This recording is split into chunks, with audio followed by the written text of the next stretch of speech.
Good morning, Matt. Oh, good morning, Will. Good morning to all of you. Welcome to Games for Breakfast, the only internet talk show. We talk about this week's gaming and tech news, but that also we will officially rock you down to Electric Avenue. And then maybe we'll take you higher, I don't know, to a place where the light can see. Well, I mixed my Creed with my 1982 song from Eddie Grant. I'm sorry. Did I just have a stroke?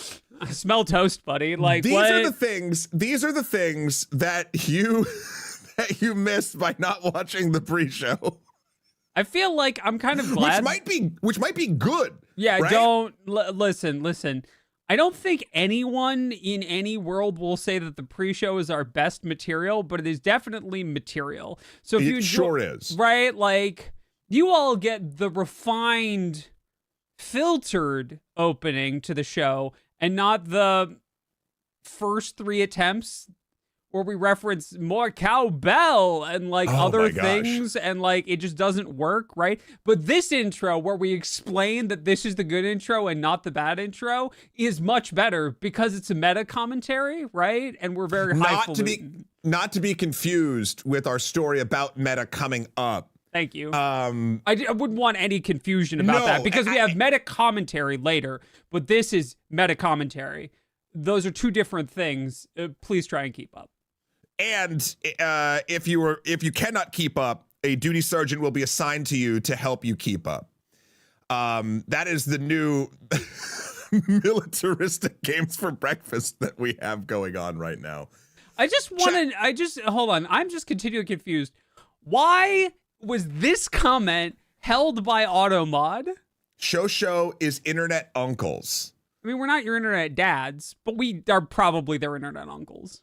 I guess we're definitely the fun uncles. I don't know.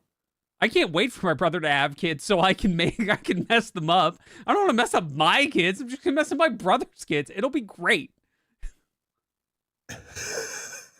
Games for breakfast. More like games for morning rations, am I right? Okay. Now, all right. You know what? No. I'm pulling us out of this nosedive. We've gone too deep into the commentary on current events. I want to preface before we get into our main story on Hytale. Will and I, it's a slow early gaming news month.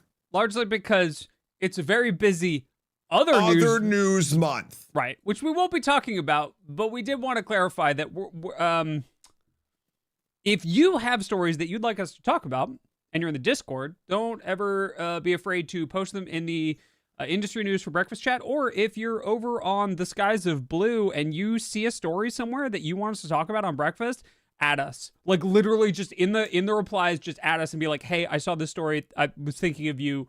What do you think about this? And we'll add it to the show. And if we add a show that you suggest, we will shout you out and thank you for suggesting that story. Because right now, sometimes there's days like there's episodes like this that I think we have like some really good like esoteric discussions about things around the gaming space. Right. But like the news itself is light. Does that make sense? We'll give you all an example that we mentioned earlier in the pre-show. We were looking through to make sure. Sometimes we have time in the mornings on Monday to do a quick check to make sure I didn't miss anything over the weekend, which happens sometimes. But the big story that everyone's reporting in the gaming space this morning is that at a Rockstar office, a boiler blew up. No one's hurt. Everything's fine. There's no foul play. If you're not familiar with the way these work, you literally made a pressure vessel in a building, and sometimes pressure vessels go boom. It's not common, but it happens. Yeah. And normally no one's hurt because there's precautions in place for when they go boom. But like, that's the gaming news this morning is that, oh my God, there was a hardware failure in the building maintenance section of a Rockstar office. Ah! Right? Like that's the news, right? So, if you know of any good stories, please don't be afraid to hit us up. Agreed. Matt. Yes. What do you know of the game they call Hytale? I know that it's like, what if Minecraft, but Also with like hair on the characters. Okay, that's a good start. I have hair on my Minecraft character, but like that's okay. Do you though? Yeah. They put Okay. 2 layers on. A while back, Minecraft skins became Someone's 2 getting layers. Fancy. No, I actually don't. The most I know about Hytale, to be perfectly honest, is sort of the timeline of stories that we've talked about on this show over the last, I don't know, 6 months to a year, I think, roughly, maybe a little longer. So let's back up then and do like the quick and dirty retrospective, right? And Chad, if I missed any major moments, please let me know.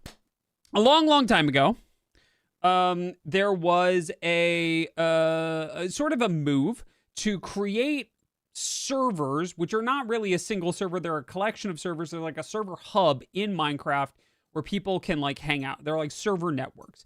One of the biggest ones is Hypixel. Hypixel has a game called Skyblock. It resembles the idea of a Skyblock only loosely. It is actually an MMO. It is an MMO built entirely in Minecraft. I played it on the channel years ago. It has since become increasingly pay to win over time, which is not great. And I don't believe that will have any bearing on Hytale, but it does bear mentioning when I bring up a thing that I used to play. When something evolves, right, it is important to sort of look at some of the places that it came from, and just to sort of see. And again, it's interesting because pieces of art or things that are built by a large number of people and or corporations, those things, even if it's in that sort of project's DNA, can change. But it all has to do with the groups that are involved. So Hypixel made a ton of money, both from the way that this usually works is inside of Minecraft's EULA. There are ways to make money outside of Minecraft's EULA. This is not one of them. They have ranks that you pay for faster queues to get into servers and for special non-gameplay winning perks, cosmetics and the things like that. It made a bunch of money, and they decided, hey, we've had a really good run with this Hypixel Minecraft MMO thing. We know a lot about making a game that feels like an evolution of Minecraft. Let's make a game. Let's take all the money from that server network and let's make a game, and we'll call it Hytale. And it will be like the best parts of the MMO that we're making, and we'll be able to cut out some of the chaff from Minecraft, which is left over. For instance, there's like one of the concepts is that they wanted you to need more than 64 items of a particular type, and that's a restriction in Minecraft, right? Or has been. There's like ways to work around it now. Sure. So they had like this deeply convoluted system where you'd craft stacks of stuff into enchanted craft stacks of stuff. Like essentially the items would compress and compress and compress, and that was sort of an artifact of being in Minecraft, right? And it feels like they've done away with that now.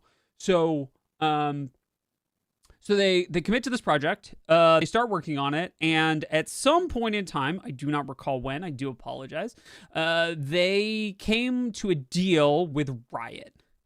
That Riot would publish Hytale, and that Riot would be in charge of all of the publishing stuff, and that Riot would fund development, and that, okay. And then it kind of went dark. And a lot of people thought it was going to be vaporware, like a dream that just sort of evaporated, like Elder Scrolls 6 or GTA 6. I don't think those are. I'm joking. First of all, I know. I'm messing, but yes. Yeah. So the upshot was that Riot was gonna publish it, and then that deal fell apart last year. Mm-hmm.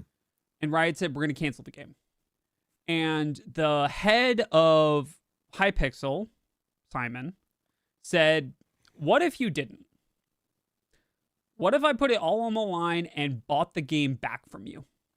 Because you're going to cancel it. So I'll give you money to not cancel it.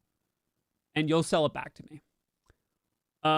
And they said, okay. And shout out to actually Riot for doing that. Yeah. I'm in a world where a lot of places are just gobbling up games and or IP, and then when they die, they're like, no, it's now in our vault. Haha. That's just really good. Looking at you, Disney. Looking at you, WB. Rip Batgirl. So we heard a reasonable amount about it, and then it started. I'm not gonna say this is like full Willy Wonka-esque, like, and then the lights turned on and people got golden tickets and there's a magical experience waiting for you. But it's kind of like that, right? They sort of spun this out, and now Hytale is out in early access. And by all reports, it's pretty good. Now, we should be very clear. I haven't had a chance to play it yet. It's probably, I'm either playing it on stream this week as a backup game or next week as a full game. And if I play it this week as a backup game, it'll probably get a whole slot next week. And Matt hasn't played it either. I have seen some gameplay footage. What we're largely going to be talking about is the reaction to it, not the game itself, because we get radical concept. We haven't played the game, so we can't talk about the game.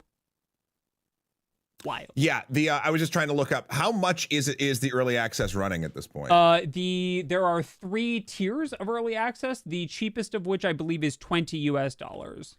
Let me double check that. The Hytale store where you can go, it's store.hytale.com. $69.99 if you want Curse Breaker. If you want the top tier Founders Edition, it's $70. The mid tier is $35, and the bottom tier is $20. However, I should also note, and this is like really important because I think this is very worth clarifying whenever we do this. All of the differences between those are cosmetic. Yeah, this is supporter. This is a supporter level thing. This is not like earlier access or premium access. No, all of these tiers come with game access, and you get to lock in your username right now. And those are the big things, and everything else is like, hey, are you like sure that you're going to play Hytale every day for the next 10 years? Great, spend $70 and get some cool cosmetics. Yeah, I do like there's also a message on there, this is early access, still in active development, expect bugs and changes as we work towards a full release. So there's no like... And they've been quite upfront about that, right? Which I think is to their benefit, because... I think that one of the reasons that Hytale is doing so well is that it has this story behind it, right? That it has this, like, we came from scrappy roots, we were running a Minecraft server, we decided to make a game, it didn't work out, we pulled together all of this money and bought it back from big company, right? It's not viewed unfavorably in the industry, definitely not as unfavorable as like Ubisoft or EA or Blizzard, whatever, right? But it is still a big company, right? So we bought game back from big company and now we need your help is a very scrappy story in an era where people are increasingly disenfranchised with the idea of big publishers and big companies, right? Yeah. Also, here's another interesting one. Not on Steam. Yep. Which is kind of an interesting... I mean, it makes sense, right? In a lot of ways for them to not go through Steam because Minecraft doesn't go through Steam. But it is another element of this, that it is off the grid. It's very indie. It's very scrappy. It's not on Steam. They bought it back. Like, that narrative sells. The narrative of it being very indie is sort of interesting. But again, you go back to specifically the DNA of a project as it sort of comes out, right? Like, Minecraft was its own thing, that you downloaded Minecraft and that's how you got it. So Hytale, it seems just only natural that they would go that route, and because they are so closely tied to this incredibly popular mod on Minecraft, their audience already knows how to do it. This isn't like a awareness campaign they have to run, right? Like they're and I believe that the because it was released last week, yes? The end of last week, yes. Yeah. So I believe the reception has proven this strategy to be a good one. Yeah. It officially released the 13th. Just to artful. Just to confirm, this is live in 2026. I'm not watching a Twitch rerun or something. Yes, correct. It is. Is Off Steam going to be the gaming version of Off Broadway? No, No, and to be completely fair, yes, Simon has said that it may end up on Steam at some point, but it isn't now. And that's there is a weird category of games that started off Steam and made their way on, right? That have a really diehard following. Looking at you, Escape from Tarkov and Path of Exile. Or are the two that first come to mind, right? Where they're like, yeah, we have this thing, or like Final Fantasy 14, or like there are other big games that have gone this route where they're like, yeah, you can buy our game on Steam, or you can not buy our game on Steam. Because as ridiculous as this is for a large portion of the population to understand, there are people that really hate Steam. They don't like participating in that space. And that's very fair and valid, and there's no shade on that opinion, right? Like, if you don't want to participate in Steam, this is another game you can get that comes from an indie developer that isn't on Steam. Great, right? So I think that the narrative is really selling games, and let's talk about that reception real quick. The two big metrics for the reception, because again, we don't have like Steam numbers, right? Correct. Yeah. Is a post from Hytale that comes to us by way of IGN. Simon said that they have officially covered with the early access funds, and this is a fantastic metric just to keep in mind, that with the money they've already made from early access, they have secured the next 2 years of development costs, which means so much more, I think, when we talk about this game and when people look to buying it, right? It's an indie game, right? It's an indie game that could go away at any time. You don't have Steam protection on your refunds. Like, wait, how am I gonna... Well, they've said that they've got 2 years of funding. So you're gonna get 2 years of development already. Which I think is an excellent metric to like look at, right? And the other big metric is that it was the number one game, not category, but game, on Twitch on the 13th, which is not unexpected, but is nice confirmation that because one of the reasons that Minecraft did so well and does so well is it streams super well, right? Minecraft streams super well because it's bright, it's colorful, everything is big and chunky. You can watch it on a phone and see what's going on. It's also fast until it's slow and slow until it's fast. Like there's good areas of tension and release based on what kind of streamer you're watching. Yeah. So it's funny, like I've played a little Minecraft, not a lot of Minecraft, and I always felt like, because I'm redacted years old, that like I was just outside like the peak Minecraft time. Even though you might even say that now is peak Minecraft time, but like when Minecraft was becoming Minecraft, right? Like when it was the soup du jour, and that was all anyone was talking about at all. And part of me is like, oh, well, this is interesting. This spins off that dynamic in that game. And this is an early thing. Is it worth like giving it a shot? Maybe actually, do you want to do that on Thursday? Yeah, we could do that for our Thursday stream. It's $20. It'll be fine. I think that might be a fun exercise. Yeah. I think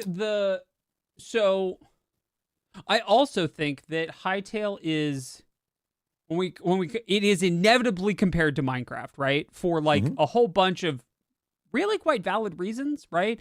Number one, the studio that made it is a bunch of Minecraft nerds, right? These are a bunch of people who were so nerdy, they took apart Minecraft for parts and put it back together into an MMO. Like, even though I'm not a huge fan of the way some of the mechanics from a gameplay side work in Hypixel, yeah, it is a technical triumph. There was like a whole lobby system, and there are multiple different games with like stat tracking and advancement and rotations and seasons, and the Skyblock world has like Minecraft seasons and like mayoral elections and like a storyline and events, and it is a big deal and a technical triumph, right? So these are Minecraft mega nerds making a new game. Of course it's going to feel like Minecraft because they know Minecraft. Great, right? So I think that that's one of the big comparisons. I think the other one is a narrative one. It feels a lot like... You're talking about of its design and its inception? Yeah. It feels like the same kind of scrappy come from nothing smash social media hit that Minecraft was, even though it's not, right? Like, to be very clear, bare bones alpha Minecraft sucks, and this does not suck. Yeah. This is also standing on the shoulders of giants, but it does feel like they're not beholden to a lot of the decisions that Minecraft made early on. Looking at you, creepers. All right. Galaxian, this is something I worry about too. It feels like it might be the type of game to download just to retry an hour later, delete it. Like I think is why I'm very curious to try it out on Thursday. Because does anyone ever sort of feel this way? Because again, time is a limited thing and we can't play all the games that we really want to play, right? Like there are moments in gaming history. I think Minecraft is my big one. And maybe at the peak of Fortnite, for instance, too, like these cultural moments where everyone is playing a thing. Yeah. And I definitely missed the Minecraft bus. So there is like, I'll be curious after playing it on Thursday. Is this me just being like, I can reclaim some FOMO here?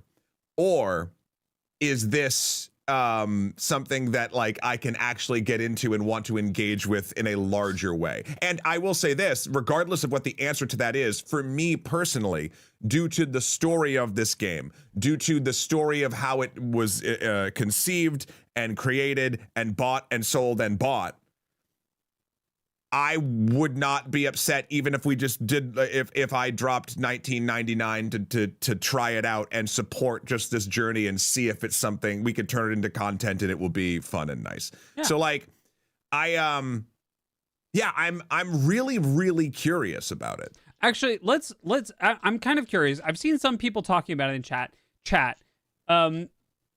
If you can do a thumbs up emote, there should be thumbs up availables in both.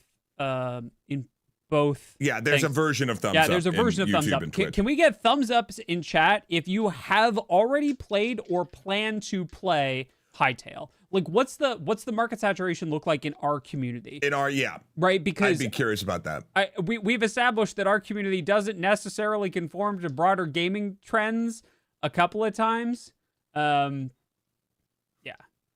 There's a thumbs up. Okay, cool. This is the first time I'm hearing it. Okay. All right. Yo, and this is a fantastic, God, this is such an interesting idea, right? While everyone's getting to their keyboards and getting into chat and putting in That's things. Me and Silksong. I brought it knowing I wasn't going to finish it. I got my money's worth regardless. Yeah. Right? If you appreciate the art that someone makes, you don't have to technically engage with it in any way that you don't want to. Right. Like, yeah. I have definitely, there are games that I have purchased after watching a Let's Play and being like, I don't need to play it, but like, I do want to support the developers of this excellent game. But I am also in a doubly privileged position in that I get, and I need to acknowledge that when we talk about that, right? One, my games are tax write-offs. Yep. And two, I have the disposable income to spend on games and to encourage artists to do things like that. And that's part of my existence in the digital space. So not everyone can do that. And I'm aware of that, right? But I do want to own those two things. Jiggly just says, a lot of fun, but there's some game-breaking bugs for those who use AMD or integrated graphics cards. So we'll be on the lookout for that. That'll be interesting. And again, that's the earliest access gamble, right? Like, Ooh. Oh no. Is that me or is that Matt? Oh no. Chat, can you hear me? Can you see me? Has Matt been Thanos snapped? Or is it me? I think it's Matt. Okay, cool. It's just Matt. All right. Okay, great. Awesome. I can never tell. We'll keep talking about this while I try and figure out where Matt has gone. Matt has gone. Great. I am now expecting a Discord message. The Discord message says, yeah. Well, you vanished. Stream's still here.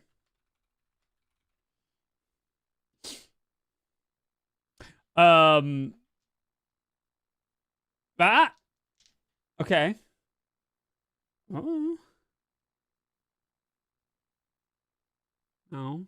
Clean feed. Okay. Hold on. Hold on. Hold on.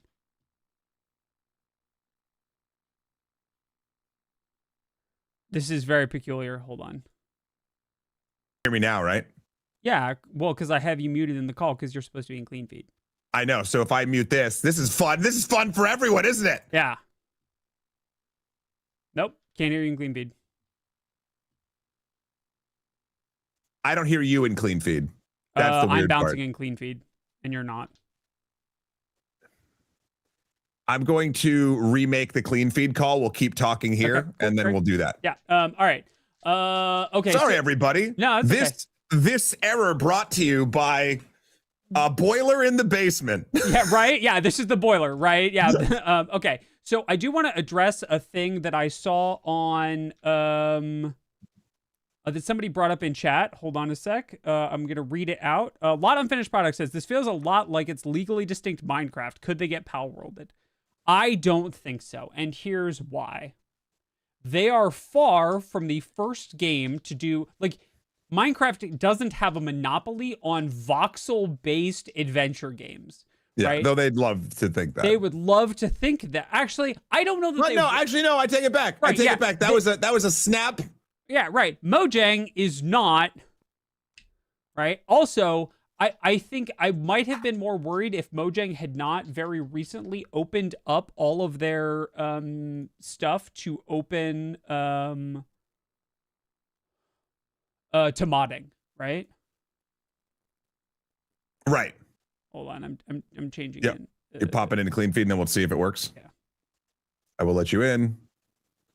Talk for me. Hello. There we go. I think we are back. We are indeed. Hooray! Okay. Pray we do not get back further. Yeah.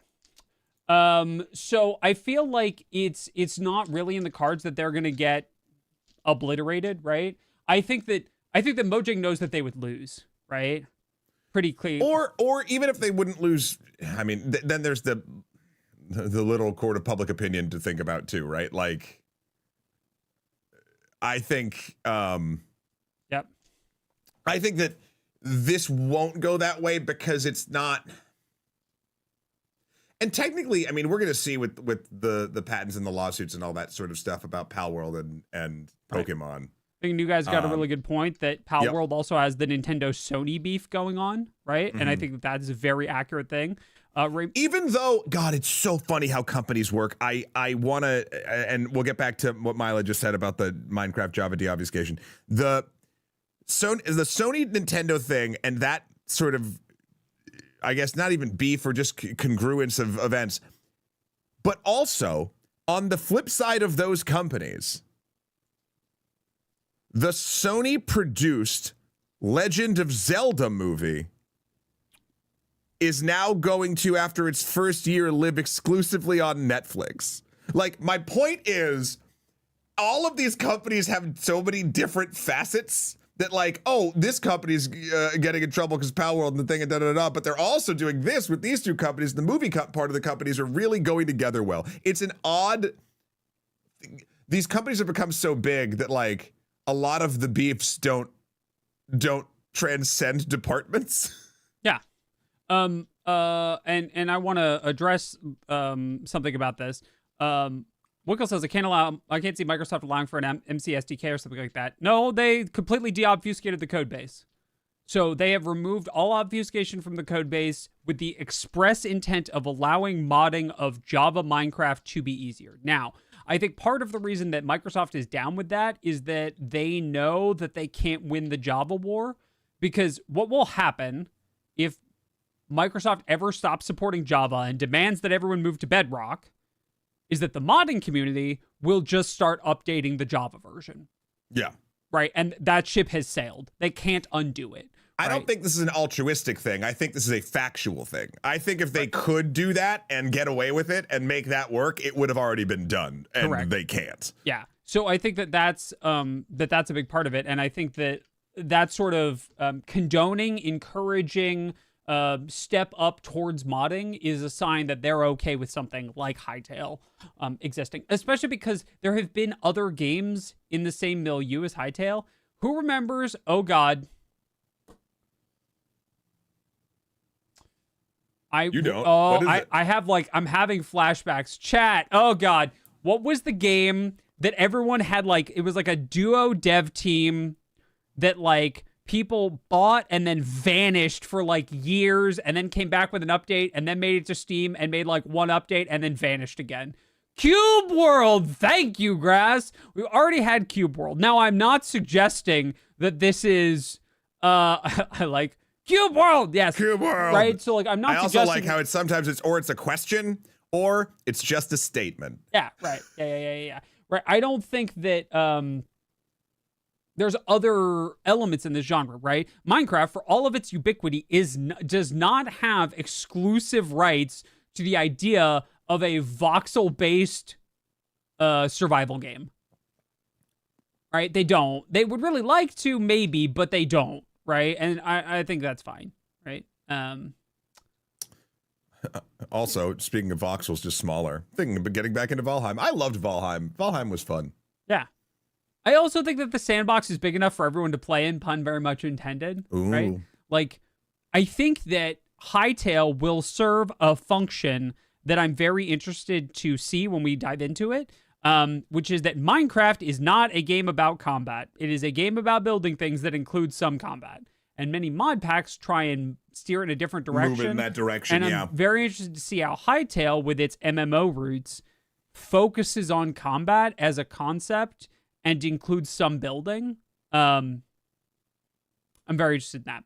Also, and I think that might be a reason why I'm excited for it, because that is something that I think that split sounds more exciting to me than the splitting it the other way. For my own personal use case, so. Yeah. It's also about losing the stuff you build. Yeah. Creepers remain the biggest piece of technical debt in Minecraft that should never have existed. Highly recommend, if you're tired of Creepers 2, a reminder that the game rule for mob griefing off exists. You can just turn it off. You can make it so they don't blow your stuff up. You just don't have to deal with that. Yeah, I know it's not what technical debt is, Chad. I can't think of the right word. It's like design hang up. Yeah. It's a design holdover. It's a thing that they're stuck with now. And Robo, excellent point. I never saw Minecraft as its own game, more of a base for people to make what they want of it. And I actually used this point when Will and I did, on a couple different things. When we did a panel, podcast. When we did the podcast about the Minecraft movie. We were discussing Minecraft, our individual use cases and or history with Minecraft. And the thing that Minecraft and games like it, because of how exactly you just described it structured there, Robo, is it can be so many different things to so many different people. Yeah. And that even continues into this story, right? The Hypixel team wanted it to be this other thing. And they've taken it to the largest extreme I think you possibly can at this point. And now they've made a standalone game essentially from the ground up around that concept. I really do respect Minecraft for that. I think it gave everyone, again, we've already used the term sandbox, but something to play in and try and make sure that whatever they wanted Minecraft to be, Minecraft could basically be that. And that's why its ubiquity is there. And that's why and I'll even go out on a limb and say that's why a successful spinoff like Hytale can exist. Even if Hytale peters out over the next 2 years, they have enough funding to work on the game for 2 years so they actually have a shot. That is a success story, in my opinion. Yeah, I agree. So, I don't know. I think Minecraft is I am a fan of any piece of art that you can engage with at your own pace in your own way. Yeah. And it feels like Minecraft is a really, is one of the pinnacles of that in the gaming space. I agree. I also think, and there's the inevitable question of is Hytale going to be the Minecraft killer? No. No. Minecraft is the fungus of the gaming world. by which I mean it is immortal in a way that we do not understand, and you cannot kill it in any way that matters. It will be here until computers stop running Java, which will be when we stop having computers. I need people to understand that the game is immortal, right? Yeah. Like, oh God, I know people who are still playing mod packs that came out in 1.12 that are based in 1.12. I know people are playing mod packs that are based in 1.08, right? These are versions of Minecraft that are older than some people who may be watching this show. The game is immortal, right? Nothing's going to kill it. And I think that the question is Hytale going to carve out its own niche to stand alone? And I think the answer is yes. I think that it will succeed with people like Matt, who maybe don't like the balance, right? So Matt loves Valheim and doesn't dig Minecraft, right? Which suggests to me that he wants more guided, or he wants more adventure and less build. And it feels like Hytale is in that space. We've seen the rise of Enshrouded recently as well. Similar concept. Rust is kind of a similar concept, although God, this is not Rust, right? Not Rust. I will also, even though, is this out there? Oh, it's not yet. Okay. People were asking in chat where the episode that Will and I did. Will, can you post this in the places? Because I don't have the right thing open. Yeah. I was going to send it to there's a YouTube page for the podcast called The Only Podcast About Movies, but we just sort of started that and started populating it over on YouTube. And Will, our episode falls in the weird span of right before we started doing that actively, and now we are uploading one episode a day of our backlog for a 10-year podcast. So it will take forever to get that to YouTube. That's fine. So that's on just our webpage. But yeah, if you want to hear me and Will talk about Minecraft, the Minecraft movie specifically, for like an hour and a half, that is there for your listening pleasure. So yeah, that's largely our thoughts on Hytale. I think it is. I'm fascinated. I genuinely think this feels differently to me than a lot of other games, right? Okay, so like, this isn't Brighter Shores, which is a game that has come up more times than I thought it would in a while. Matt, do you know what Brighter Shores is? No, but the fact that it's something that is forgotten that is called Brighter Shores is interesting to me. Right. Okay, so Brighter Shores is the next project by one of the original developers of RuneScape. Oh, wow. Except it appears to have learned very few of the lessons from RuneScape.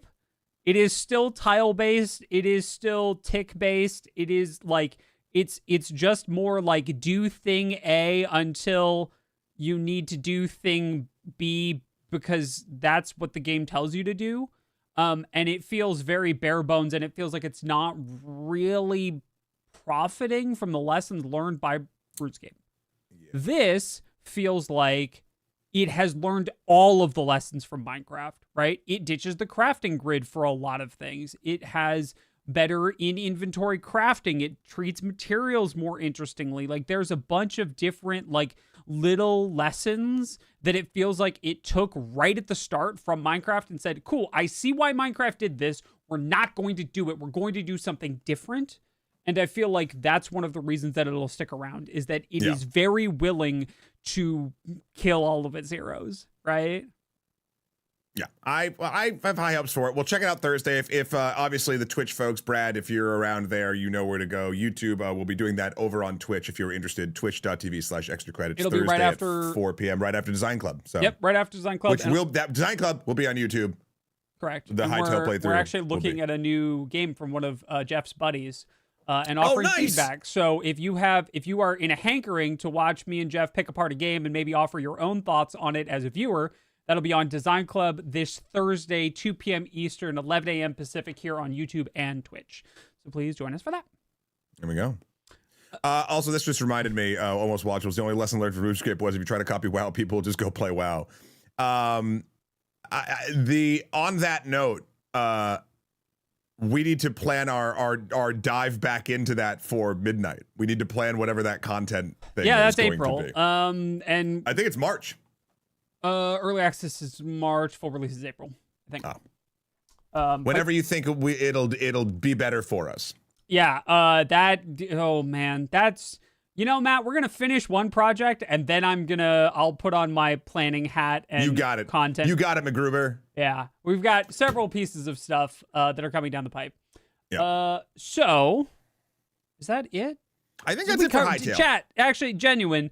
Is there anything I'm missing about Hytale? Is there any reason that you love the game that you are like, oh my god, I'm gonna get a Hytale tattoo on my forehead to show my love of Hytale, and you will just completely miss the reason that Hytale deserves to be on my forehead? Like, is there anything that I'm missing that is a reason that you love the game? Speak now or forever hold your voxels. No tattoos on this forehead. Yeah. Do, my first child will be named Hytale. Wow. Fair, valid.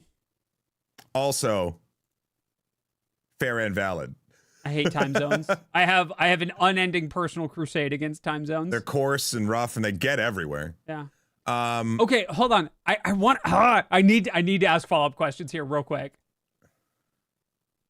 Why does it for Hytale? Why does it strike you as an MMO? Because it has a full single player mode. You can play the whole adventure game single player. Is it? I think it's the DNA of Hypixel. Right? Like it's what I'm expecting from it. Yeah, even if it doesn't, if it isn't technically an MMO, it will have the DNA of an MMO built into it. Kind of like there is a Minecraft mod that does use XP per thing you do in Minecraft.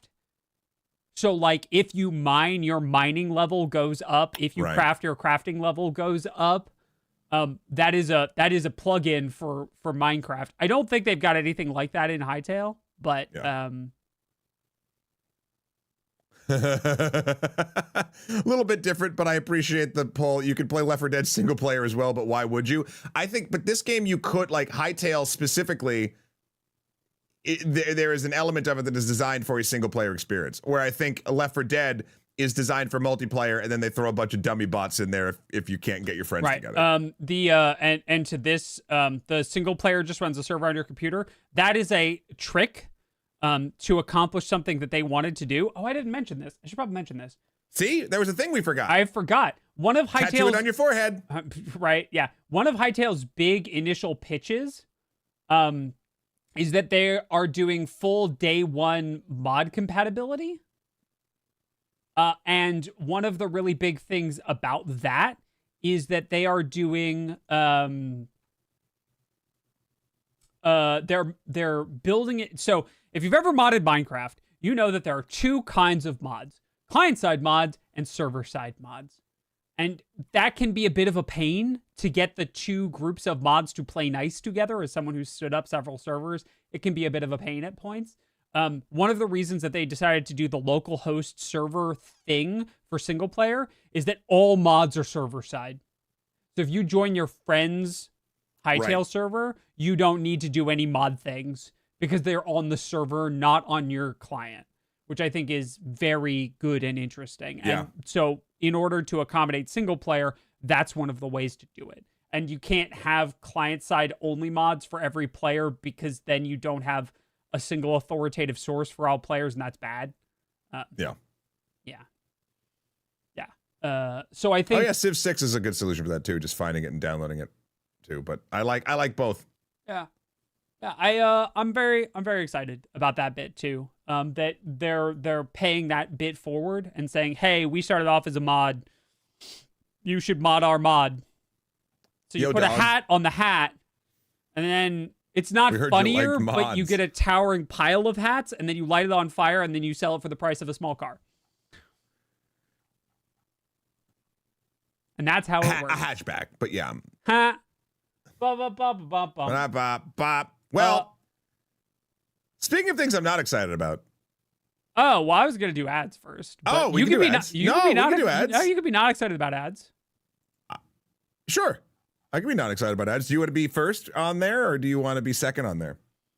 I could be first. Okay, by the way, everyone watching, if this is your first time, hello, I'm Matt, that's Will. We basically do ads in the middle of the show when Twitch gets ads, so you don't have to. We can time out where Twitch gets ads. We can't time out where YouTube gets ads. Apologies for that. So we're going to sell you things that you can't buy in our fake ad section, starting with whatever Will is going to try to not sell you right now. Hi there, everybody. Will from Extra Credits here. Sell you the concept of stable internet.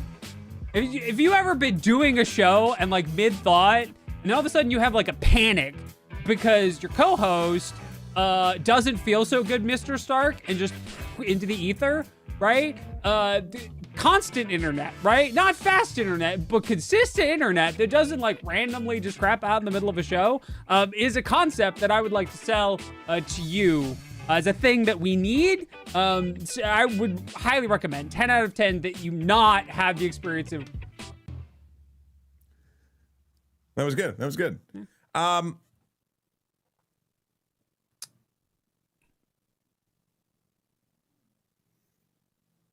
Hey everyone, Matt from Extra Credits from Matt from Extra Credits here. Yes, I said that twice. Just go with it. I would like to sell you on the concept of really appreciating wonderful service technicians. I actually did have a huge internet outage at my home on last Friday, to the point where my actual fiber box just died. It was 9 years old. I actually then had a phenomenal experience talking with someone, getting a tech to come out, and then having that tech be super knowledgeable, know exactly what needed to happen, not making me do the whole rigmarole of like do all the 9,000 things I already tried before. I talked with this person, he delivered and fixed the problem easy, and then I filled out the survey and gave him 10 out of 10 stars. That's how that should be. I'd like to sell that as a I was not expecting that to be the experience I had. But it was one of the few times that was a wonderful boon. Those are the things. Yeah. Those are the things we're selling. Yep. An internet scientist, Alex, an internet scientist visited me. Do you want another one, Will? Is that what you're saying? Yeah, I do. Here we go. Hi there, everyone. Will from Matt from Extra Credits here. Here to sell you the concept of filling more time. Are you trying to fill a specific amount of time in your day? Consider just pause. Just take a second, stare at a wall, let your eyes unfocus, and just take a breath. I took a train trip yesterday to go into the city to hang out with my brother, and I just did nothing for like 20 minutes. It was great. You should do that. You should just take time to just don't. Just don't, and fill the time that way. I really do like that message. I think that's good. I actually had the most fun, like, not the most fun, but it was like a truly relaxing experience to just like get on the train and get in, like, and just put in some earbuds, put on some music, and just chill for like 20 minutes and not have to worry about anything. If you, by the way, if you are also a neurospicy ADHD haver, highly recommend being in transit for calming some amount of that. It works for me, at least. If you're in motion to a thing, you're doing a thing, even if you're not doing anything. It's great. It works real well. All right. Let's move on to things we're not huge fans of. So...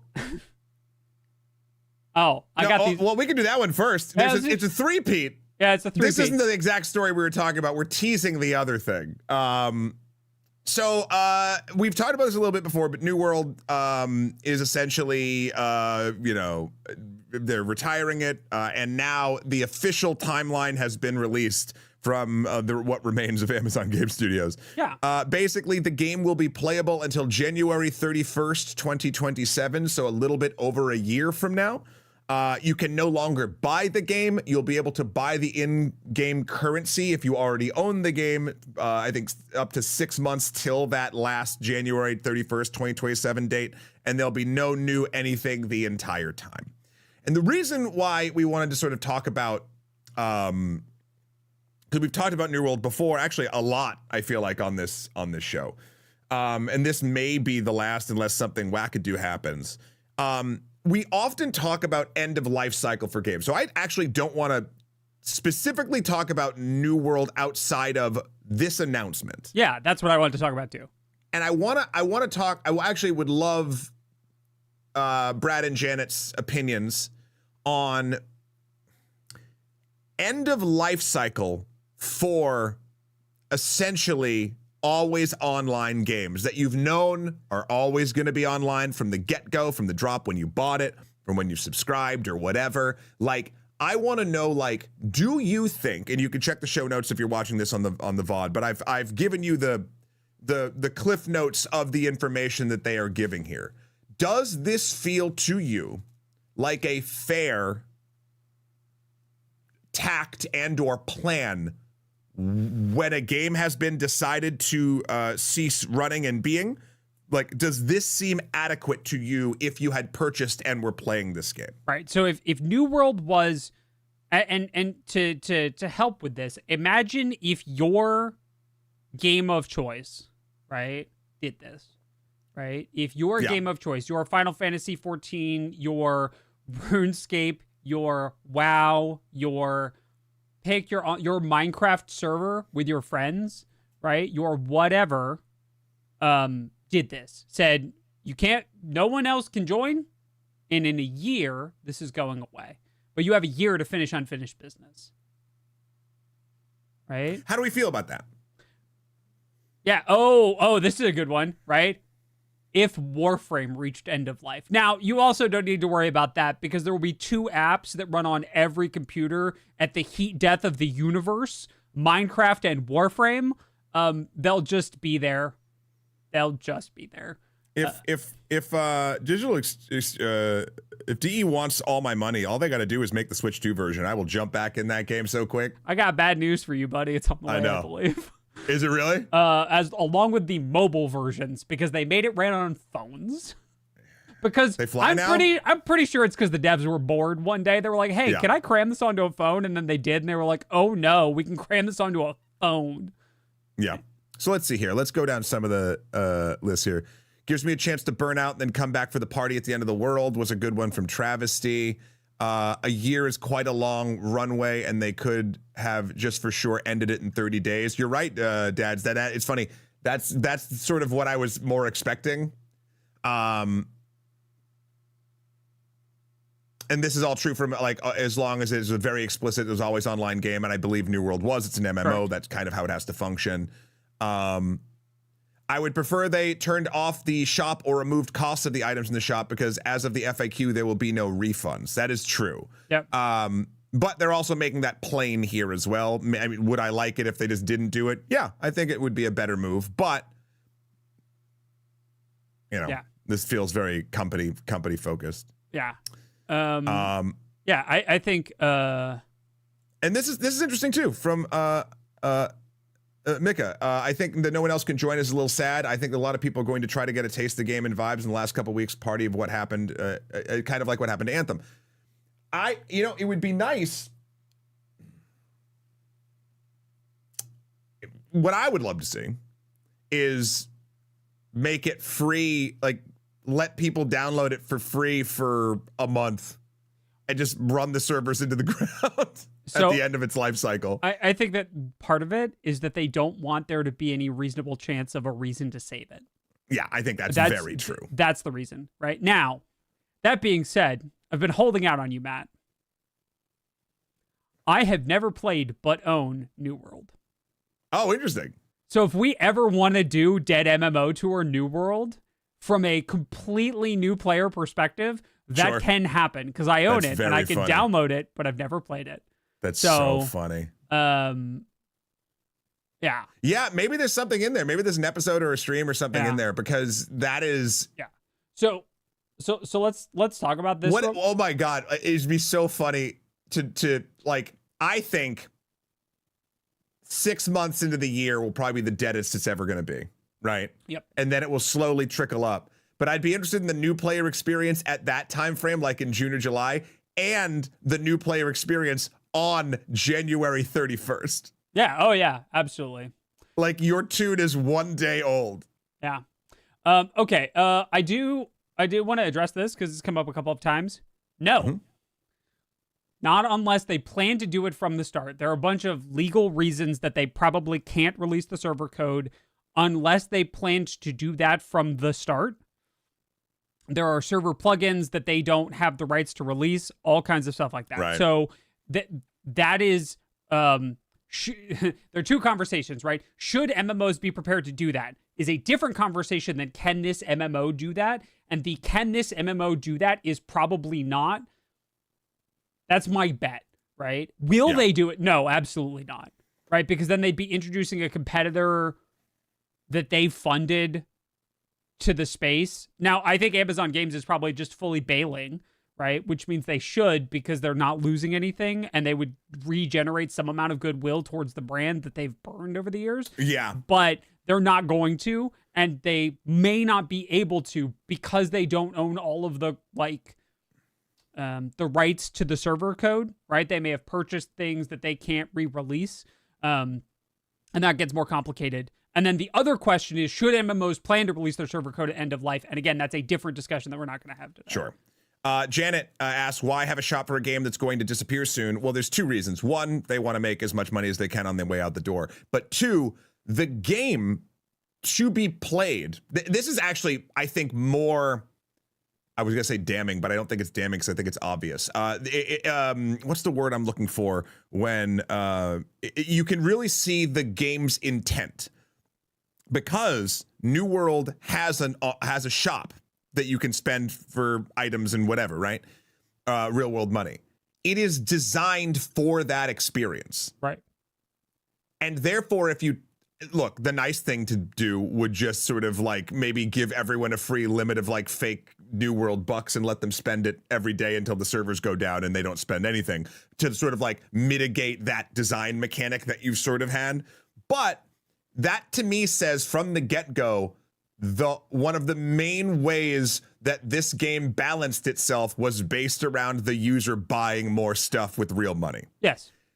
And I will be very interested to see how this game plays even from a new player experience when the shop doesn't exist. How slow is that progression? How different is the experience, you know?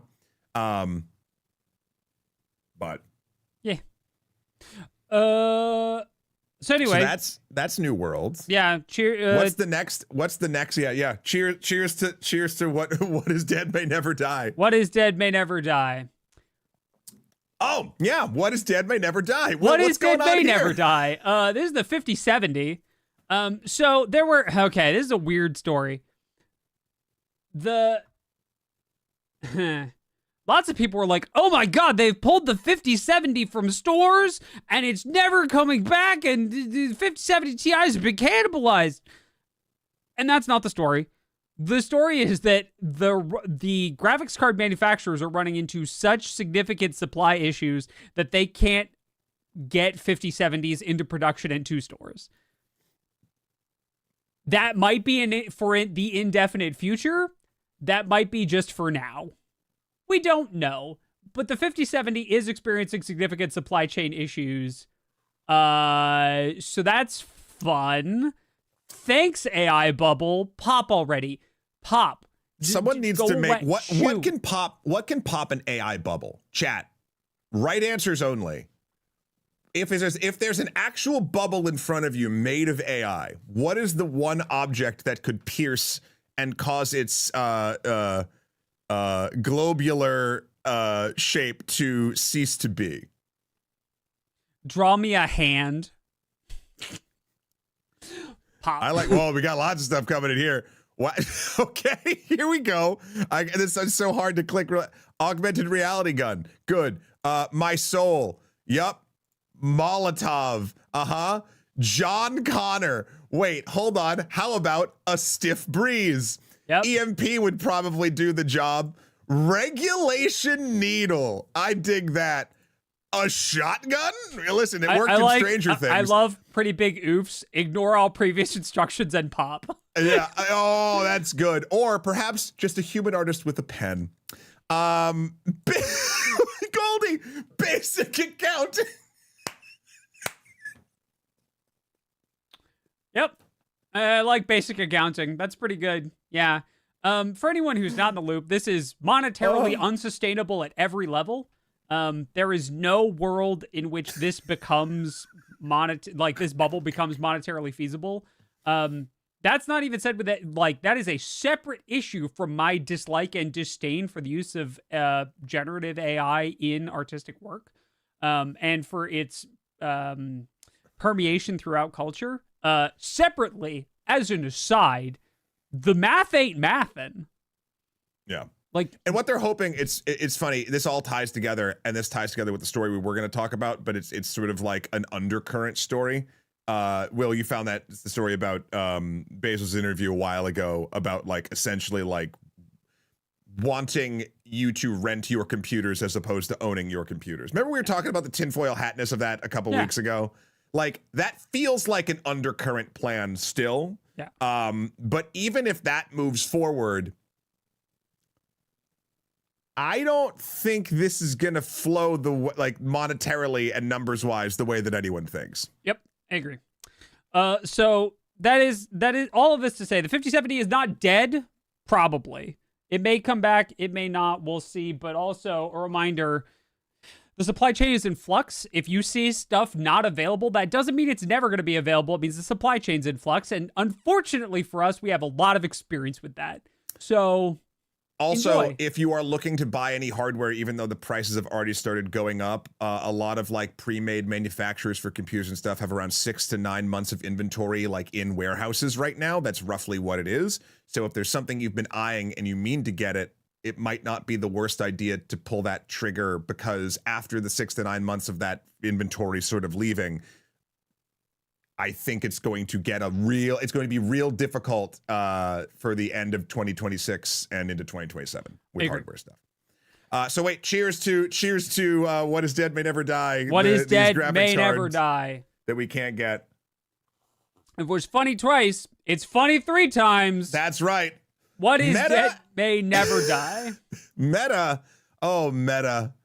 If I never had to speak your name again. Meta laid off a ton of studios, basically in a massive pivot to AI. They're sort of shifting their metaversal projects over to the bubble, which basic accounting will hopefully one day pop. CNBC reports this. It's in our show notes. Essentially, the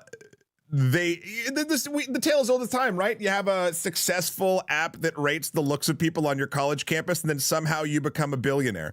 That's a very relatable experience, Matt. Everyone's done that. Pull yourselves up from your bootstraps, right? Yeah. No. So the Meta shifted its name from Facebook to Meta because Zuck was all in on the metaverse. Yep. We know the story. He posted a dumb picture that looked like an Xbox avatar from the OG system. With the fake 360. legs. With no legs. It was a picture of a terrible Eiffel Tower, and that like caused that was the first domino to fall in the metaversal nightmare that they have since lost billions of dollars on. What sucks about this is I think as part of this grand ambition, as we all know, they bought Oculus for, I think, $2 billion. It was a bunch. A lot of money. Stupid amounts of money. And now they are coming to the realization that I don't like to take credit for things often, because often I can't. But I think I have said from the get-go about VR and AR.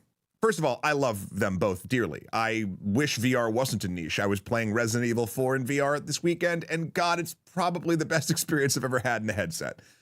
But the user base is incredibly small, and it will not grow. And I think Meta is finally realizing this after burning piles of cash. It will not grow until it is something that is attractive to wear.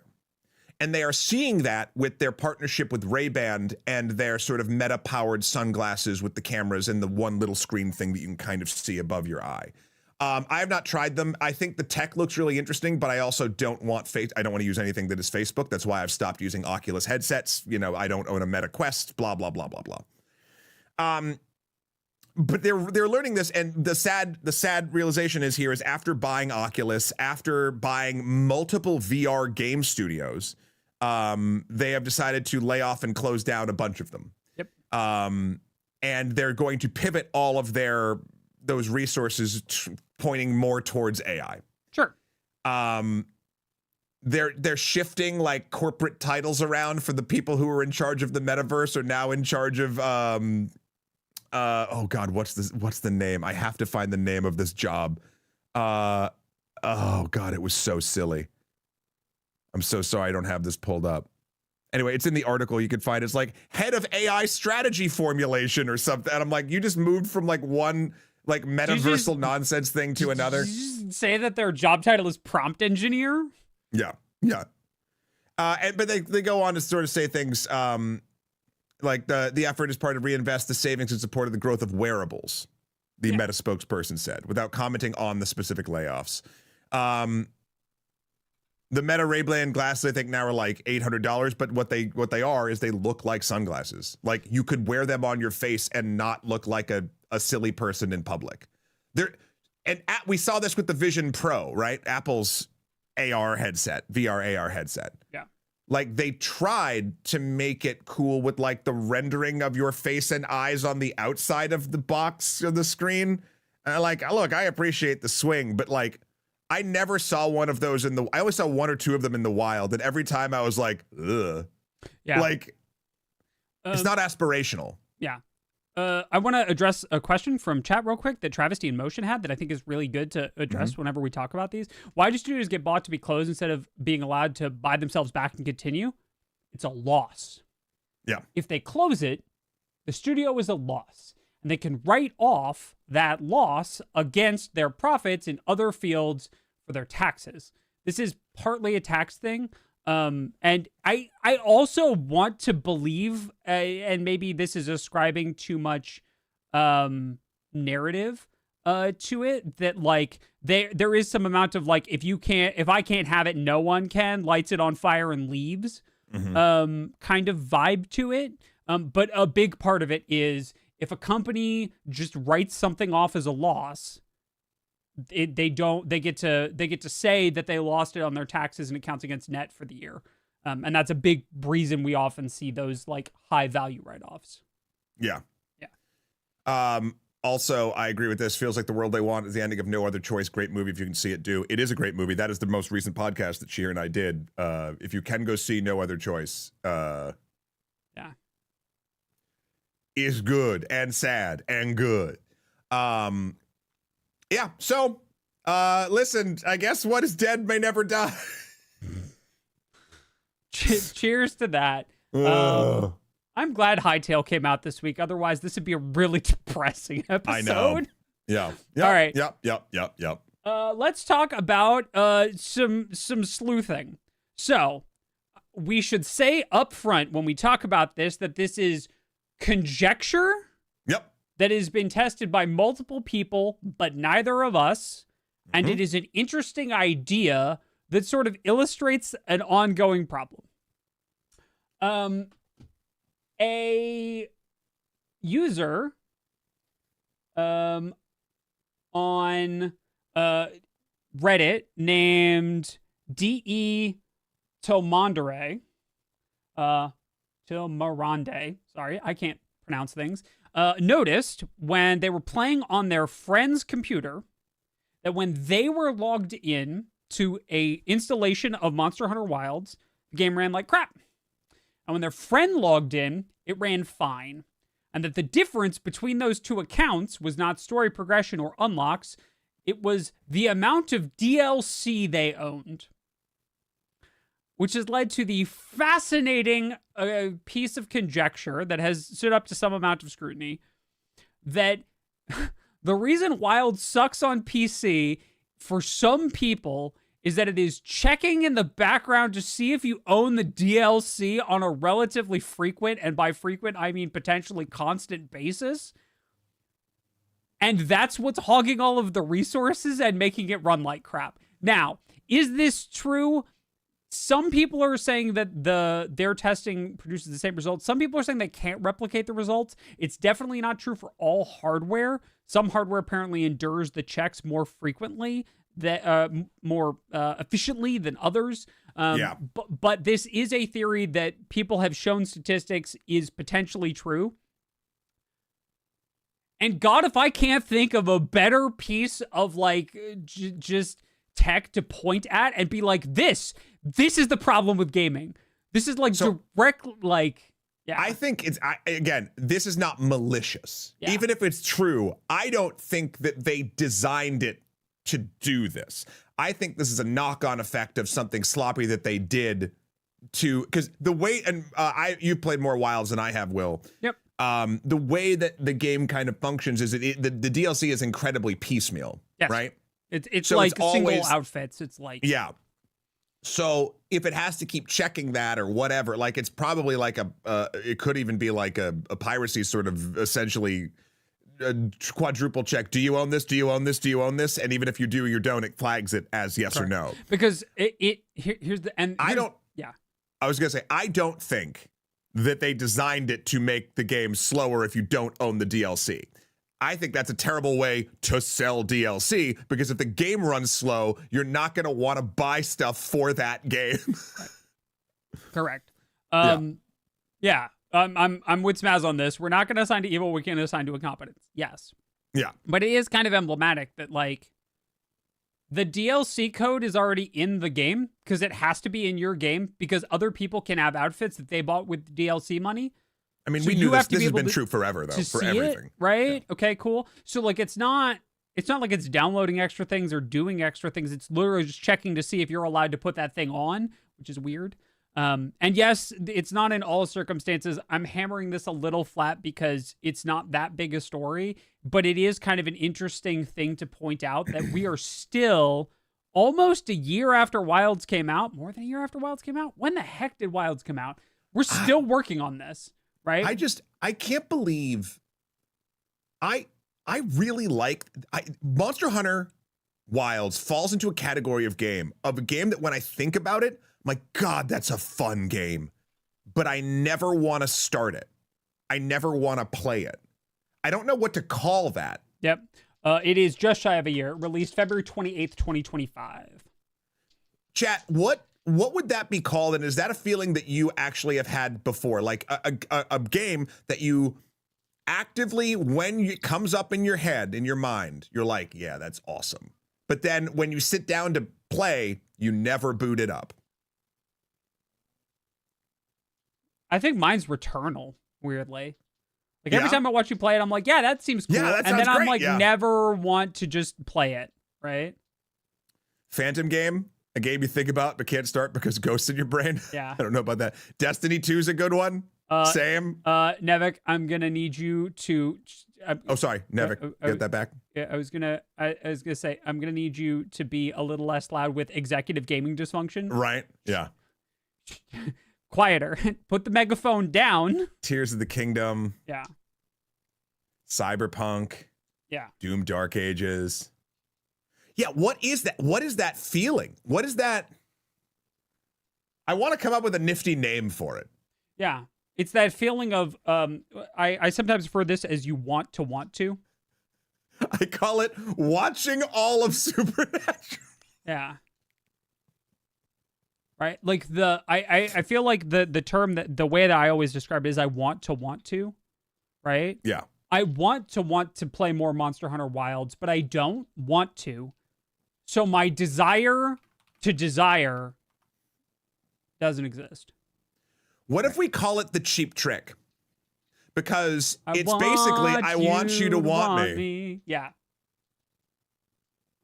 I'm begging you to beg me. Yeah, right. Yeah, it's a cheap trick. Yeah, that's it. Oh, hey, Copper Chef, buddy, I'm gonna need you to turn down the volume. I'm gonna need you to turn down the volume in this bus. It's a little deafening. I have lots of emotional story games, but I end up going back to Tetris and Pokemon because I want to relax more than feel. Yeah. I'm gonna need. Shh. It's okay. Can I make? You know what's interesting? That's I think why this sounds crazy. I think that's why I play Night Rain so much. Like, it's not that it's relaxing. It's that it is a game that does not demand my narrative functioning attention. Yeah. Like, I can go into a flow state of skill, and whether or not that skill is good, that's another question. There's an entire game that sells exactly that premise. Warframe. Yeah, right? Like, it's like 20 hours of story and 1,000 hours of flow state. Enjoy. Yeah. At generic rulings, it's cheap. That game costs $69.99. It's not cheap. That is fair. Yeah. I was just trying to think of a song that played it. Anywho. Yeah. So interesting little piece of yeah. RC, I don't know if we have something about that. We probably do in the back catalog. There are so many EC videos it's that like 500. I believe the one I'm working on right now. Let me tell you what number we're up to. Let me go to my local drive and tell you what, and this is like regular canonical extra credits episodes, not like specials or April Fools or games you might not have tried or any of that stuff. I am working on the episode that you're working on right now specifically, Will, as well, is episode 566. And we have scripts for, I think, up to 568. So it's a little hard for us to keep track. Yeah. Okay. Let's talk about, actually, chat, it is time. Light the incense, prepare the candles, and get ready to praise the Omnissiah, because Games Workshop is the latest in a line of companies that said, nah, you can't do that. Which makes sense, right? Because this is Games Workshop and it's like straight up in their game story.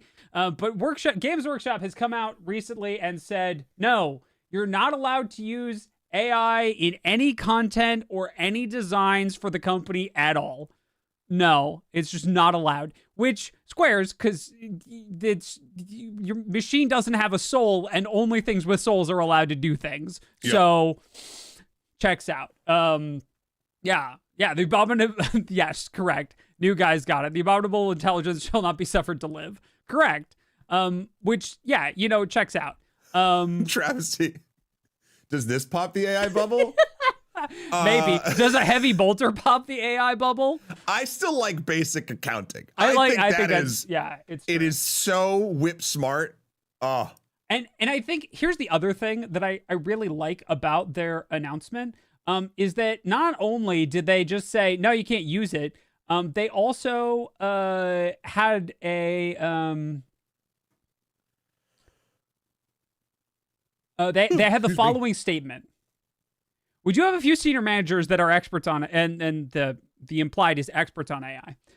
None are that excited about it yet. We have agreed on internal policy to guide us all, which is very cautious. We do not allow AI-generated content or AI to be used in our design process or its unauthorized use outside of GW, including in any of our competitions. We also have to monitor and protect ourselves from a data compliance, security, and governance perspective. The AI machine learning engine seems to be automatically included on our phones or laptops, whether we like it or not. Right? And then here's the interesting one. We are allowing those few senior managers to continue to be inquisitive about the technology. We have also agreed that we'll be maintaining a strong commitment to protect our intellectual property and respect our human creators. In the period reported, we continue to invest in our Warhammer studio, hiring more creatives in multiple disciplines, from concepting to art to writing and sculpting. Talented and passionate individuals that make Warhammer the rich, evocative IP that our hobbyists and we all love. So, yeah, and this story comes to us from IGN as well. And I think that the important thing here is that they are... I think this is probably this is the line of the honest take that I like, which is, yeah, we're looking at it. We're not using it, but we are aware that it exists. And if it reaches a point where we are happy with it, then we will explore that. Right. And I think I just come down on this side of the line rather than like the Larian side of the line, which is we're looking at it and using it a little bit. Right. I'm not a fan of that. It's definitely not the end of the world. And I definitely respect people who are still like, I'm going to buy the next Larian game and play it for 10,000 hours. Cool. Great. Awesome. But I like this side of that fence better, which is we are aware the other side of the fence exists and we've decided to stay over here. So. It's a difference between, and I think the AI discussion gets wonky. Go see our last episode for that of this show. But because it is such a broad topic of what AI is and its uses across every element of our life, like it's so broad, it's almost not even a thing you can discuss outside of how the world is now. I like this tact for it, because it is not a, I hate this, this is awful, even if it is awful. It's, I hate this and this is awful, right? Like there's a different, like one is sort of like, no, I won't look at this stuff or engage with it at all. And one is like, I'm going to watch this because I don't like it and I want to make sure that it doesn't creep into what I do. Yeah. Does that make sense? Yeah. And to be fair, I think this is probably, I don't see how Workshop could have taken another stance given how protective they are of their own IP. Yeah, they wouldn't even Dark brings up and said no to 3D printers. They're going to say no to AI too. Right. Yeah. Although that's probably not the best example given the amount of 3D printed GW minis that are available on Etsy. But you can't use them in tournaments and stuff. That's the thing. Oh, for sure. That's for sure. the thing. Yeah. Yeah. Just like Magic and other proxies. So. Of course. But yeah, so that's the news on that front. Matt, are you ready to talk about what is possibly my favorite weirdest story of the week? Sure. Okay. So, you know the website Metacritic? I've heard of it. You know what the top rated game on Metacritic is? By users, anyway. Of course, the user ding. No, I have not checked recently. It's Expedition 33 for now.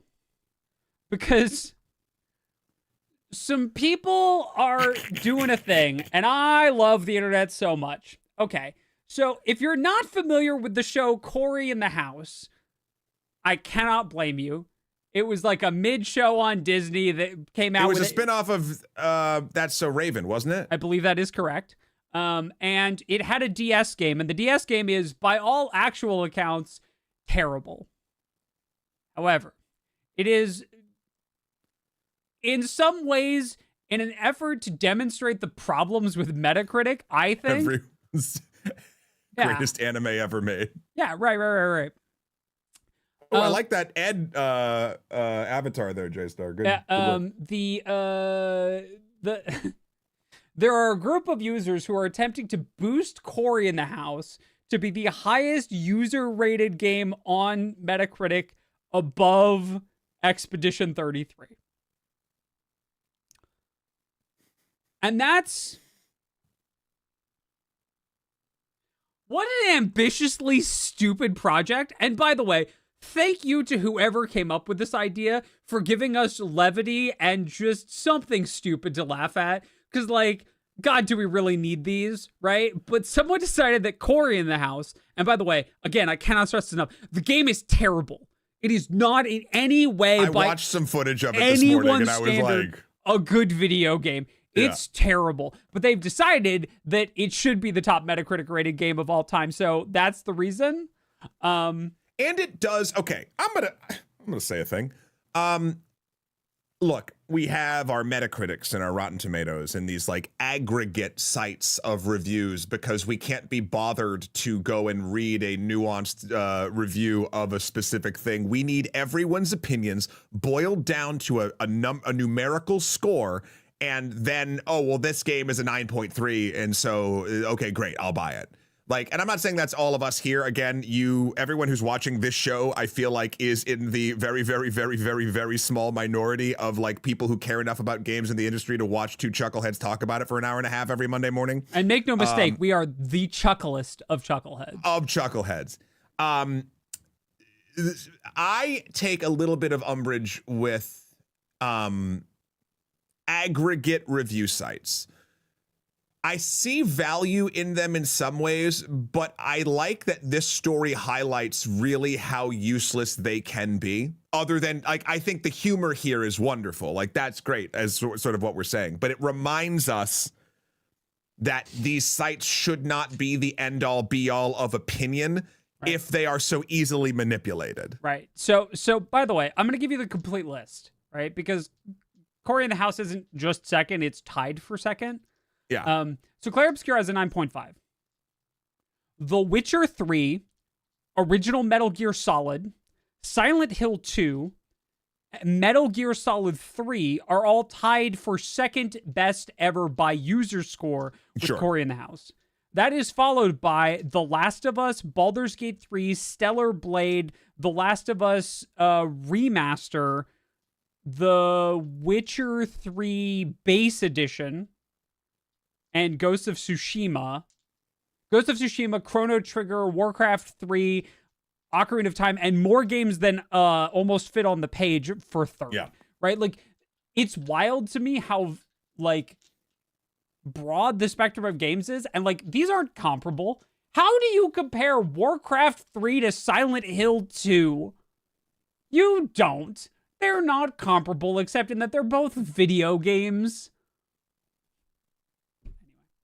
Yes, well, I take your point, Matt, that, like, it's a funny number that describes art. Yeah. Look, I like reading or watching reviews of things. Yeah. Or listening to. I don't love, outside of, like, a kickoff bit of a conversation, like what these numbers sort of mean. So long live Cory in the house. Yeah. I hope Cory I hope Cory climbs that ladder more and rips the crown off of Expedition 33. Not because I don't think Expedition 33 deserves it. It's because I think that we should more people should be aware and think about how kind of useless this kind of aggregate review is. Yeah. Absolutely. And it's funny as hell. And it's funny as hell. Matt, it's time. What are your thoughts on Tomb Raider? Oh, dearie, oh my. Well, everyone, I believe is this an Amazon show? Yeah, right? Sounds right. Does Amazon have this? I think Phoebe Waller-Bridge is writing the Tomb Raider show, which I'm actually very excited about because she's an excellent writer, the writer of Fleabag, and a bunch of other things, who whenever she writes something, I will go see it. Yeah, Sansa Stark doing that. We got the first look at the new Lara Croft design, I guess. And or as New Guy quotes it, it's Jane Tomb Raider. Yeah. So there's two parts of this conversation I kind of wanted to have. This reveal happened, and overall, I think we live in a society that essentially will make anything like this, which is literally a picture of an actress dressed to play a video game character in a show. And it will become a weird, like, this is the greatest thing in the world, or this is the worst thing in the world.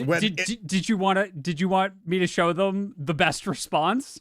Well, yeah, because wait a second. So, like, essentially, this got released. I think it looks interesting. I think I feel like, and we'll get into this a little bit, like, it's the perfect idea of what 2026 people remember wanting Lara Croft to be.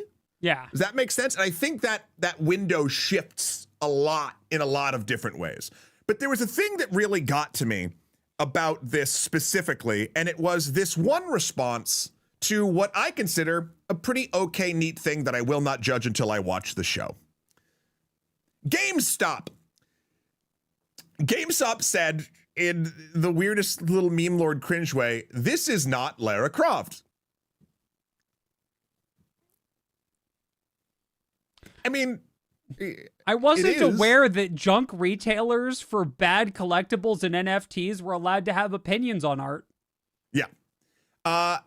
This kind of got me, like, when GameStop says this is not Lara Croft, I got to thinking, we were actually going to maybe do a story on this, and maybe we'll do a little bit more investigating and actually do something about this in the future. If GameStop is saying this is not Lara Croft, it got me thinking, what is GameStop? What is GameStop? I know what GameStop used to be. Heck, I even kind of get what GameStop was when it was a meme stock. What is GameStop now? Matt, and does that thing somehow make them the arbiter of who Lara Croft is? It's a miserable pile of secrets, Matt. I guess. Yeah. Right? Like, that's it. Yeah, it's a miserable pawn shop. Yeah. Yeah. Like, it doesn't... This is the most how do you do, fellow kids? Except it's how do you do, fellow people with money, what might save a business? Like... I just think GameStop has become this mishmash of weirdly some of the worst elements of the internet that somehow can also manifest in a brick and mortar store, if there's any of those left. And it makes me sad, because look, I understand the world treks forward and that brick and mortar at this point is not the future, and we're all going to just be ordering things from our couches and slowly become the world of Wall-E. But I think that there was a time when going to a GameStop or an EB, GameStop is Twitter for physical spaces, Artemis. That's, it seems like it, and stuff like this makes it feel like that's what they're going for. Yeah. Because it's exactly that, because this is not Lara Croft is not terribly inflammatory, but it's also no one asked you for your opinion, GameStop. This has nothing to do with you, corporation with a social media account. Like, we're not dying to see what GameStop thinks of current movements in media. Right. My point is, I'm sad because these brick and mortar stores like Electronics Boutique, EB, Babbage's, all these long gone dead things. GameStop's the only one left. And GameStop even used to be a place that like I was happy existed. And now the one major retailer that is video game focused, although it's also like ThinkGeek or whatever now, having it suck so bad is just sad to me. Yep. Also, I do like J-Star, I think, is right on the money. Silence brand. Yeah, 100%. So let's turn this frown upside down. Let's go to the third image, Will, if you wouldn't mind. Here are all of the live action Lara Crofts. And I think they do speak very clearly to the time period in which they were released. But I think when you I need to do more digging on this, but tell me if this vibe checks out for all of you. When a long-running franchise has multiple TV shows or movies, and it has to keep reinventing itself, it feels like, and maybe this is getting better, but it feels like whatever the current iteration is of a character or a world of a video game is the thing people wished it was 5 years ago, when it also wasn't that and a other third thing. Yeah. So like when Tomb Raider came out, obviously the gameplay was huge and whatever, but also Lara as the character became like a weird like video game like sex symbol kind of thing. And then the game sort of moved on, and then we got Angelina Jolie's Tomb Raider, the two of them. I actually like those movies. They're not changing the world, but they're fine. Yeah. It's not exactly Tomb Raider, but like you would look at like the cultural cache of what was going on in cinema then, and you can even tell in the costumes, right? Like when did the first Tomb Raider film came out? I want to just double check this before I start running my mouth. And then it's going to be Tomb Raider. I believe the first Tomb Raider came out 2001. And then the first X-Men movie roughly that was time. 2000. Perfect. Yeah. Okay. So this kind of is going into what I'm talking about. Looking at the color schemes of these characters, of this character over the course, and Lara Croft in the original game had brown shorts and a green top, and that was sort of it.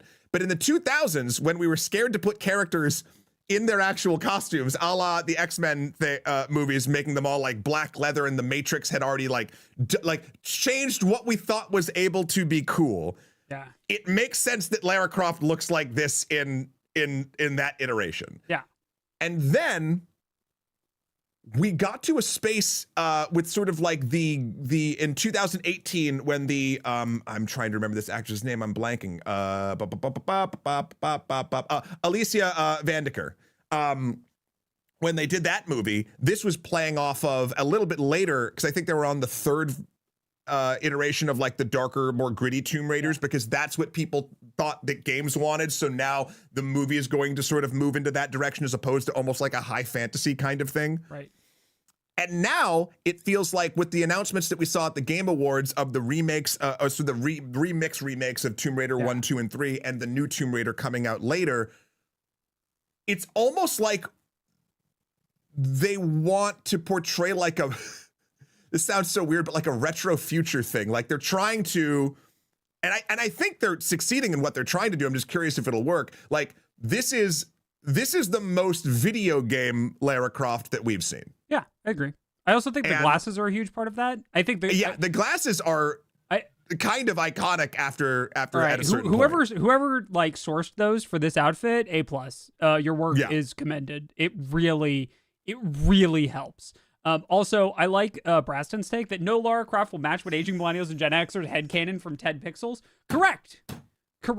And that's kind of the point of like us dunking a bit on GameStop is that like, shut up. Like, this is someone else's vision of the thing, right? And like, no one is actually Lara Croft. Lara Croft is a fictional character. I also think, can I just dump like a little bit of sriracha in this? Just a little bit of spice. No one would do this if it was Joel or James Bond or Kratos. Actually, they are doing it for Kratos. They are? Yeah. So there's a Netflix. Is it Netflix is doing the God of War series? I don't remember. Someone was dunking on the actor for some reason, but they haven't. I'm sorry. No, you know what? It's not the same. They're dunking on the actor, not the costume, because we haven't seen what the costume looks like yet. And look, there was people dunking on Sophie Turner because of the history of characters that she's played in the past. I think the casting is fine. I think we're going to see how it goes. Someone in the chat said this looks almost like, it's funny. The first two, the Angelina Jolie and the Alicia Vikander characters, look like they're trying to look self-assured. And this pose, at the very least, I'm only going off of 3 pictures, looks more like the carefree, not traumatized, like Lara Croft, which I'm more interested in those stories anyway. I agree. Yeah, but no, you're right. If this was a dude, there would be far fewer men on the internet who are willing to air their garbage opinions about how she looks and how she doesn't live up to their ridiculous internalized fantasies that they cooked up from 10 pixels 20 years ago. Yeah. We should have Jack Black as Lara Croft. You know what? 100%, as long as costume remains the same. Costume has to be the same. It's the important thing. Then we raid. Right, yeah, right, 100%. Because, God, Jack Black can nail... Oh, God, yes, absolutely. He would nail that part. He would 100% commit to it, right? Also, or I would also accept John Cena. Bam, bam, bam, but you wouldn't see him. No, you just see the floating outfit. Just 10 polygons. Yeah, right, 100%. Anyway, and the only reason that, again, I go back to even being remotely excited about this as a show is that Phoebe Waller-Bridge is attached to it. She is such an excellent writer that I'm looking forward to seeing her doing this in a larger thing. Like, it's funny, the last time I think I really saw her was the latest Indiana Jones movie, which was not good, though there are elements of it I liked. I don't think it not being good was her fault. Yeah. Cool. Well, that is our show for today. If you have topics you'd like us to cover in the future, if you have things, if you're watching this on Nebula later and you can't leave a comment down below, hit us up on Blue Sky. Leave us links to cool stuff. You can look at my pre-release piles from this weekend. I definitely had a thing where I opened 2 mythic rares and went on a tear with it. Like, you can follow us on Blue Sky and get more info about what we're doing between shows and like other musings and such. And if you pitch us sort of stories or gaming news, gaming and tech-based news in the month of January, I imagine that's probably going to have a better chance of us talking about it while this is still in the slow times for this specific section of the news cycle. Yeah, if you're watching this later and you're like, what are they talking about? It's January 19th. It's January 19th, 2026. And we woke up this morning and looked at the news and then came to do this show. All right, anyway, coming up this week, again, on Thursday, Jeff and I will be taking a look at a game that a buddy of his made. We'll be doing some live testing and feedback, and we'll be soliciting feedback from all of you. So if you want to watch me and Jeff tag team to pick apart a game and talk about what we like, what we don't like, and you want to participate in that, please join us on Thursday for Design Club, 2 p.m. Eastern, 11 a.m. Pacific. And then following that, if you're a fan of Hytale, Matt and I have agreed on the spur of the moment, based on your enthusiasm, that we'll be playing Hytale over on Twitch 4 p.m. Eastern, 1 p.m. Pacific on Thursday. So please do join us here on Twitch for that. Indeed. And I think that is all that we have. All that remains, except for our wonderful and consistent for years ending of this show that we do to foster a sense of community and togetherness, because everyone knows exactly what is coming at the end of this episode, so we can all engage with it together as a family, as your internet dad uncles. I don't know what that means. What was that? Family? Yeah. Yeah. So with that, I would ask you all to please take a deep breath and join me in saying, oh, out in the street, out in the daytime, out in the night, we're gonna rock down to Electric Avenue, and then we'll take you higher. Can you take me higher?